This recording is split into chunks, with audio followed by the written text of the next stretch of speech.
Hi hello welcome back to my YouTube channel. ಎಲ್ಲರೂ ಹೇಗಿದ್ದೀರಾ? ಎಲ್ಲರೂ ಚೆನ್ನಾಗಿದ್ದೀರಾ ಅಂತ ಅನ್ಕೊಂತೀನಿ. ನಾನು ಕೂಡ ತುಂಬಾನೇ ಚೆನ್ನಾಗಿದ್ದೀನಿ. ಇನ್ನು ತಮ್ನೇಲಲ್ಲಿ ನೋಡ್ದಂಗೆ ನೀವು ಇವತ್ತು ಸ್ಯಾರಿಯಿಂದ ಡ್ರೆಸ್ನ ಹೊಲಿಸ್ಕೊಳ್ಳೋಣ ಅಂತ ಅಂದ್ಬಿಟ್ಟು ಈ ಸ್ಯಾರಿನ ತಗೊಂಡೆ. ಅಂದರೆ ಇದು ನಾನು ದುಡ್ಡು ಕೊಟ್ಟು ತಗೊಂಡಿರೋದಲ್ಲ.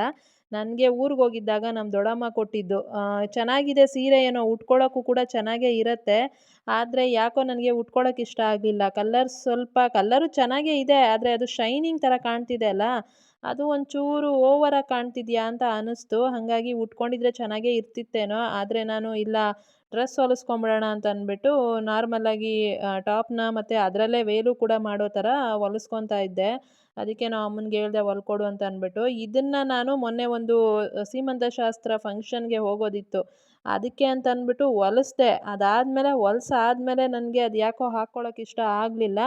ಅಂದರೆ ಕಲ್ಲರ್ ಸ್ವಲ್ಪ ಓವರ್ ಆಗಿರೋದಕ್ಕೆ ಒಂಥರ ಜಾತ್ರೆ ಜಾತ್ರೆ ಥರ ಕಾಣಿಸ್ಬಿಡ್ತೀನೇನೋ ಅಂತ ಅಂದ್ಕೊಂಡು ನಾನು ಹಾಕ್ಕೊಂಡ್ಲಿಲ್ಲ. ಡ್ರೆಸ್ ಹೆಂಗಿದೆ ಅನ್ನೋದನ್ನು ನಾನು ಇನ್ನೊಂದು ವೀಡಿಯೋದಲ್ಲಿ ಡ್ರೆಸ್ ಹಾಕ್ಕೊತೀನಲ್ಲ ಆವಾಗ ತೋರಿಸ್ತೀನಿ. ಇವಾಗೇನು ನಾನು ಡ್ರೆಸ್ನ ತೋರಿಸ್ತಾ ಇಲ್ಲ. ಆದರೆ ಈ ಕಟಿಂಗು, ಸ್ಟಿಚಿಂಗು ಮಾತ್ರ ಇದರಲ್ಲಿ ಶೇರ್ ಮಾಡಿಕೊಂಡೆ ಅಷ್ಟೇನೆ. ಇನ್ನು ನಮ್ಮಮ್ಮ ನಾರ್ಮಲ್ ಟಾಪೇ ಹೊಲಿತಾ ಇರೋದು. ನಾನು ಇದರಲ್ಲಿ ಫಸ್ಟೇ ಯೋಚನೆ ಮಾಡಿದರೆ ಈ ಅಂಬ್ರೆಲಾ ಫ್ರಾಕ್ ಥರ ಎಲ್ಲ ಬರುತ್ತಲ್ಲ ಫುಲ್ ಲೆಂತಲ್ಲಿ, ಆ ಥರ ಹೊಲಿಸ್ಕೊಬೋದಾಗಿತ್ತು. ನಾನು ಯೋಚನೆ ಮಾಡಲಿಲ್ಲ ಆವಾಗ. ನಾರ್ಮಲ್ ಟಾಪೇ ಸಾಕು ಅಂತ ಅಂದ್ಕೊಂಡೆ, ದುಪ್ಪಟ್ಟನೂ ಬೇಕಿತ್ತು ಅಂದ್ಬಿಟ್ಟು.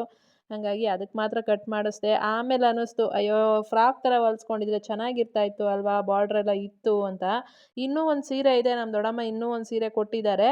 ನೋಡೋಣ, ಅದರಲ್ಲಿ ಆ ಥರ ಹೊಲಿಸ್ಕೊತೀನಿ. ಈಗ ಸದ್ಯಕ್ಕೆ ನಾರ್ಮಲ್ ಟಾಪೇ ಅಂತ ಹೊಲಿಸ್ದೆ, ಆದರೆ ಇನ್ನೂ ಹಾಕ್ಕೊಂಡಿಲ್ಲ ಅದನ್ನು. ಹಾಕ್ಕೊಂಡಾಗ ತೋರಿಸ್ತೀನಿ ಹೆಂಗಿದೆ ಅಂತ. ನನಗೆ ಆವಾಗ ಹೇಳಿ ಕಮೆಂಟಲ್ಲಿ, ಆಯಿತಾ? ಇನ್ನೀಗ ನಮ್ಮಮ್ಮ ಕಟ್ಟಿಂಗು, ಸ್ಟಿಚಿಂಗು ಎಲ್ಲನೂ ಮಾಡ್ತಾರೆ, ನೋಡಿ.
ಇನ್ನು ಸಿಂಪಲ್ಲಾಗಿ ಫ್ರಂಟ್‌ಗೆ ವಿ ನೆಕ್ ಇಡಿಸ್ಬಿಟ್ಟು ಹೊಲ್ಸೋಣ ಅಂತ ಅಂದ್ಕೊಂಡು ಅದೇ ಥರನೇ ಹೊಲಿಸ್ತಾ ಇದ್ದೀನಿ. ಚೆನ್ನಾಗಿರುತ್ತೆ. ಬಾರ್ಡ್ರ್ ಇದೆ ಅಲ್ವಾ, ಸಣ್ಣ ಬಾರ್ಡ್ರು, ಅದನ್ನು ನೀಟಾಗಿ ಮಡಚಿ ಇನ್ನೂ ಸ್ವಲ್ಪ ಚಿಕ್ಕದಾಗಿ ಮಾಡಿಬಿಟ್ಟು ವಿ ನೆಕ್ಕಲ್ಲಿ ಇಟ್ಟರೆ ಬಾರ್ಡ್ರು ಚೆನ್ನಾಗಿ ಕಾಣುತ್ತೆ ಅಂತ ಅಂದ್ಬಿಟ್ಟು. ತುಂಬ ದಿನ ಆಯಿತು ನಾನು ವಿ ನೆಕ್ ಡ್ರೆಸ್ಗಳು ಯಾವುದೂ ಹೊಲಿಸ್ಕೊಂಡೇ ಇರಲಿಲ್ಲ ಫ್ರಂಟ್ ನೆಕ್‌ಗೆ. ನನಗೆ ಇತ್ತೀಚೆಗೆ ತುಂಬ ಇಷ್ಟ ಆಗುತ್ತೆ ವಿ ನೆಕ್ಕು. ಆದರೆ ಒಂದು 2 ಇದೆಯೇನೋ ಅಷ್ಟೇ, ನನ್ನ ಹತ್ರ ಜಾಸ್ತಿ ಏನೂ ಇಲ್ಲ. ಅದಕ್ಕೇನೆ ಇದಕ್ಕೂ ಕೂಡ ಹಾಗೆ ಹೊಲಿಸ್ಕೊಂಡೆ ಈ ಥರ ಬಾರ್ಡ್ರ್ ಹಾಕ್ಸಿ.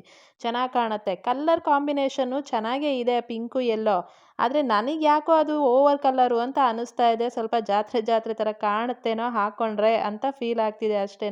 ಅದು ಶೈನಿಂಗ್ ಇರೋದಕ್ಕೋ ಏನಕ್ಕೋ ಗೊತ್ತಿಲ್ಲ. ಆದರೆ ಕಲರ್ ಕಾಂಬಿನೇಷನ್ ನಿಜವಾಗ್ಲೂ ಚೆನ್ನಾಗಿದೆ. ನಮ್ಮ ದೊಡ್ಡಮ್ಮ ಕೂಡ ಒಂದು 2 ಸಲಿನೇ ಉಟ್ಕೊಂಡಿದ್ದು. ಅಂದರೆ ಅವ್ರ ಊರ ಕಡೆ ಏನಂತಂದರೆ ಈ ಎಲೆಕ್ಷನ್‌ಗಳ ಟೈಮಲ್ಲಿ, ಹಬ್ಬಗಳ ಟೈಮಲ್ಲಿ ಎಲ್ಲ ಬಂದು ಮನೆ ಹತ್ರನೇ ಕೊಟ್ಬಿಟ್ಟು ಹೋಗ್ತಾ ಇರ್ತಾರೆ ಸೀರೆಗಳನ್ನ. ಆ ಥರ ಕೊಟ್ಟಿರೋ ಸೀರೆ ಇದು.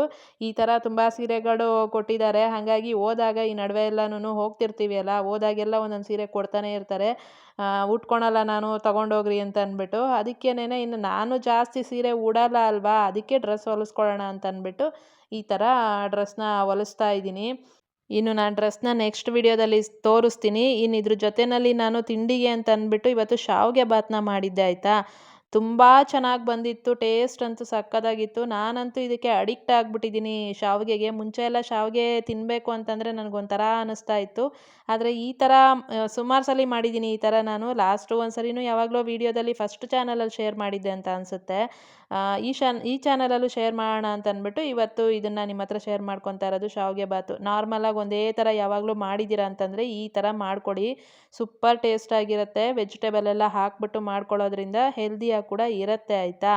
ಇನ್ನು ಶಾವಿಗೆ ಬಾತಿಗೆ ಅಂತ ಅಂದ್ಬಿಟ್ಟು ನಾನು ಬಾಣಲಿ ಇಟ್ಟು ಅದಕ್ಕೆ ಒಂದು 5-6 ಸ್ಪೂನಷ್ಟು ಎಣ್ಣೆ ಹಾಕಿ, ಎಣ್ಣೆ ಕಾದ್ಮೇಲೆ ಸಾಸಿವೆ ಹಾಕಿ, ಸಾಸಿವೆ ಸಿಡಿದ್ಮೇಲೆ ಕಡಲೆಬೀಜ ಮತ್ತು ಕರಿಬೇವಿನ ಸೊಪ್ಪು ಇದನ್ನು ಹಾಕಿ ಕಡಲೆಬೀಜ ಎಲ್ಲ ಚೆನ್ನಾಗಿ ಫ್ರೈ ಮಾಡ್ಕೊಂಡ್ಮೇಲೆ ಒಂದು ಈರುಳ್ಳಿನ ಉದ್ದುದ್ದು ಕಟ್ ಮಾಡಿ ಇಟ್ಕೊಂಡಿದ್ದೆ ಅಲ್ಲ ಅದನ್ನು ಹಾಕ್ಕೊಂಡು ಈರುಳ್ಳಿ ಎಲ್ಲ ಕೆಂಪಗಾಗೋ ತನಕ ಚೆನ್ನಾಗಿ ಫ್ರೈ ಮಾಡ್ಕೊಬೇಕು.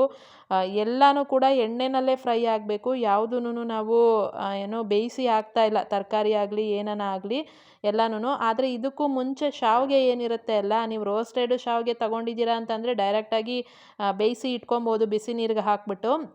ಇಲ್ಲ ನಾವು ನಾರ್ಮಲ್ ಶಾವಿಗೆ ಇದೆ ಅನ್ನೋದಾದರೆ ಒಂದ್ಸಲಿ ಬಾಣಲಿನಲ್ಲಿ ಡ್ರೈ ರೋಸ್ಟಾಗಿ ಹುರ್ಕೊಂಬಿಟ್ಟು ಎಣ್ಣೆ ಏನು ಹಾಕದೆ ಹುರ್ಕೊಂಡು ಆಮೇಲೆ ಅದಕ್ಕೆ ಬಿಸಿ ನೀರು ಕಾಯಿಸ್ಕೊಂಡು ಅದರಲ್ಲಿ ಹಾಕಿಬಿಟ್ಟು ಅದನ್ನು ಬೇಯಿಸ್ಕೊಂಡು, ತುಂಬ ಬೇಯಿಸ್ಕೊಬಾರ್ದು, ಮುಕ್ಕಾಲು ಭಾಗದಷ್ಟು ಬೇಯಿಸ್ಕೊಂಡು ಆಮೇಲೆ ನೀರೆಲ್ಲ ಸೋದಿಸ್ಬಿಟ್ಟು ಶಾವಿಗೆ ಮಾತ್ರ ತೆಗೆದಿಟ್ಕೊಬೇಕಾಗತ್ತೆ.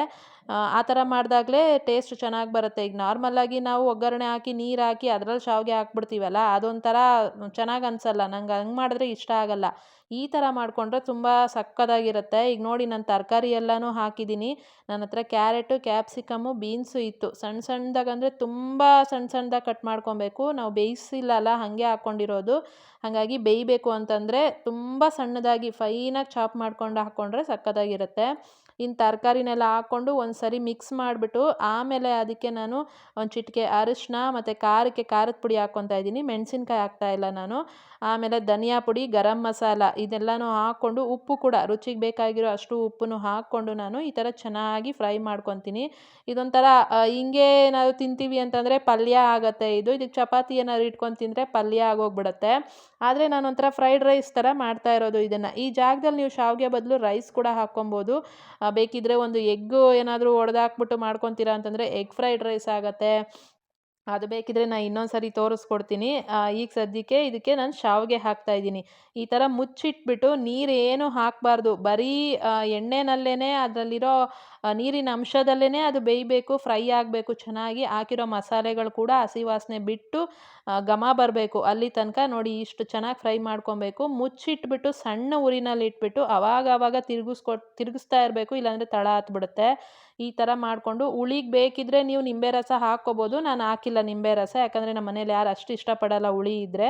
ಹಾಗಾಗಿ ನಾನು ನಿಂಬೆ ರಸ ಏನೂ ಹಾಕಿಲ್ಲ, ಟೊಮೆಟೊ ಕೂಡ ಹಾಕಿಲ್ಲ. ನೋಡಿರ್ತೀರಲ್ವಾ, ಜಸ್ಟು ಇಷ್ಟೇ ನಾನು ಹಾಕಿರೋದು. ಹಾಕ್ಬಿಟ್ಟು ಅದು ಚೆನ್ನಾಗಿ ತರಕಾರಿ ಎಲ್ಲ ಫ್ರೈ ಆಗಿದೆ ಅಂತಂದಾಗ ನಾವು ಬೇಯಿಸಿಟ್ಕೊಂಡಿರೋ ಶಾವಿಗೆ ಇತ್ತು ಅಲ್ಲ, ಅದನ್ನು ಹಾಕ್ಕೊಂಡು ಇವಾಗ ನಿಧಾನಕ್ಕೆ ಮಿಕ್ಸ್ ಮಾಡ್ಕೊಬೇಕು. ಅದಕ್ಕೆ ಹೇಳಿದ್ದು ಶಾವಿಗೆನ ಮುಕ್ಕಾಲು ಭಾಗದಷ್ಟು ಬೇಯಿಸ್ಕೊಬೇಕು. ಪೂರ್ತಿಯಾಗಿ ಬೆಂದೋಗಿರಬಾರ್ದು. ಪೂರ್ತಿಯಾಗಿ ಬೆಂದು ಗಂಜಿ ಥರ ಆಗೋದ್ರೆ ನಾವು ಮಿಕ್ಸ್ ಮಾಡೋದಕ್ಕೂ ಆಗಲ್ಲ, ಫುಲ್ ಗಂಜಿ ಆಗಿಬಿಡುತ್ತೆ. ರೈಸ್ ಆದರೂ ಅಷ್ಟೇನೆ, ರೈಸ್ ಎಷ್ಟು ಉದ್ರುದ್ರಾಗಿ ಮಾಡ್ಕೊತೀವಲ್ಲ ಅದೇ ಥರ ಶಾವಿಗೆ ಕೂಡ ಬೇಯಿಸೋವಾಗ ಮುಕ್ಕಾಲು ಭಾಗದಷ್ಟು ಬೇಯಿಸ್ಕೊಂಡ್ರಿ ಅಂದರೆ ಅದು ನೀರೆಲ್ಲ ತೆಗೆದು ಮುಚ್ಚಿಟ್ಟಿರ್ತೀರಲ್ಲ, ಹಬೆನಲ್ಲೇ ಅದು ಇನ್ನೊಂಚೂರು ಬೆಂದ್ಕೊಂಡಿರುತ್ತೆ. ಮತ್ತು ಇಲ್ಲಿ ಕೂಡ ಹಾಕಿ ನಾವು ಮಿಕ್ಸ್ ಮಾಡೋ ಟೈಮಲ್ಲಿ ಇನ್ನೊಂದು ಸ್ವಲ್ಪ ಬೆಂದ್ಕೊಂಡ್ಬಿಡುತ್ತೆ. ಮತ್ತು ಕಡಲೆಬೀಜ ಹಾಕೋದನ್ನು ಮಿಸ್ ಮಾಡಬೇಡಿ. ಕಡಲೆಬೀಜ ಇದ್ದರೆ ಸಖತ್ತು ಟೇಸ್ಟ್ ಕೊಡುತ್ತೆ. ಈ ಥರ ಒಂದು ಸರಿ ಶಾವಿಗೆನ ಟ್ರೈ ಮಾಡಿ ನೋಡಿ, ಯಾರಾದರೂ ಮಾಡಿಲ್ಲ ಅನ್ನೋದಾದರೆ. ಸೂಪರ್ ಟೇಸ್ಟ್ ಇರುತ್ತೆ. ನನಗಂತೂ ಇದು ಅಡಿಕ್ಟ್ ಆಗಿಬಿಟ್ಟಿದೆ. ನನಗೆ ಯಾವಾಗ ಬೇಕಾದರೂ ಮಾಡ್ಕೊಂಡು ತಿನ್ಬೋದು ಅನ್ನೋ ಥರ ಅನ್ನಿಸ್ಬಿಟ್ಟಿದೆ. ಈ ಥರ ನಿಧಾನಕ್ಕೆ ಮಿಕ್ಸ್ ಮಾಡಿ ಮೇಲೆ ಸ್ವಲ್ಪ ಕೊತ್ತಂಬರಿ ಸೊಪ್ಪು ಹಾಕ್ಕೊಂಡ್ರಿ ಅಂತಂದರೆ ಸೂಪರ್ ಟೇಸ್ಟ್ ಆಗಿರೋ ಬ್ರೇಕ್ಫಾಸ್ಟು ರೆಡಿ ಆಗಿಬಿಡುತ್ತೆ ಶಾವಿಗೆ ಬಾತು. ಇದು ಇವತ್ತಿನ ವಿಡಿಯೋ. ಹೆಂಗೆ ಅನ್ನಿಸ್ತು ವಿಡಿಯೋ ಅಂತ ಕಮೆಂಟಲ್ಲಿ ಹೇಳೋದನ್ನು ಮರಿಬೇಡಿ. ವಿಡಿಯೋಗೆ ಒಂದು ಲೈಕ್ ಕೊಡಿ, ಚಾನಲ್ಗೂ ಕೂಡ ಸಬ್ಸ್ಕ್ರೈಬ್ ಮಾಡ್ಕೊಳ್ಳಿ. ಇದೇ ಥರ ಇನ್ನಷ್ಟು ರೆಸಿಪಿಗಳನ್ನಾಗಲಿ ಅಥವಾ ನನ್ನ ಡೈಲಿ ವ್ಲಾಗ್ಗಳನ್ನಾಗಲಿ ನಾನು ಶೇರ್ ಮಾಡ್ತಾನೆ ಇರ್ತೀನಿ. ನೀವು ವೀಡಿಯೋಸ್ನ ನೋಡಿ ಸಪೋರ್ಟ್ ಮಾಡಿ ಆಯಿತಾ. ನಿಮ್ಮ ಸಪೋರ್ಟು ನನಗೆ ತುಂಬಾ ಇಂಪಾರ್ಟೆಂಟು.